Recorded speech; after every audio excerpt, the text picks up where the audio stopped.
સુરતની પીસીબી પોલીસને મહત્વની સફળતા હાથ લાગી છે અને જે બાદ કહી શકાય કે દાદુઆ ગેંગને ઝડપી પાડવા પોલીસે સતત મહેનત કરી અને તે ગેંગના સાગરીતને સુરત પીસીબી પોલીસે ઝડપી પાડ્યો। યુપીના દદુઆ ડાકુના સાગરીતની સુરત પીસીબી પોલીસે મધરાત્રે ખેતરમાંથી સૂતેલા ઊંઘમાંથી જ દબોચી લીધો। તો રાજકોટમાં 26 વર્ષ પહેલા વોચમેનની ક્રૂરતાપૂર્વક હત્યા કરી અને લૂંટ કરી હતી। હાલ પોલીસે આરોપીની ધરપકડ કરી કાયદેસરની કાર્યવાહી હાથ ધરી છે।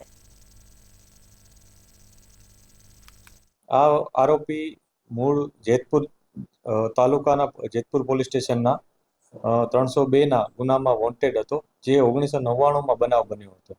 એટલે આશરે 26 વર્ષ બાદ આ આરોપીની પોલીસે ધરપકડ કરી છે। આ આરોપી અગાઉ જેતપુર તાલુકામાં જે ગુનો કર્યો હતો, જેમાં એણે અને એના મિત્રોએ સાથે મળીને એક કારખાનામાં લૂંટ કરી હતી અને સાથે ત્યાં એક જે વોચમેન હતો તેને હાથ પગ બાંધી દીધા હતા અને તેને મૃત્યુ નિપજાવ્યું હતું।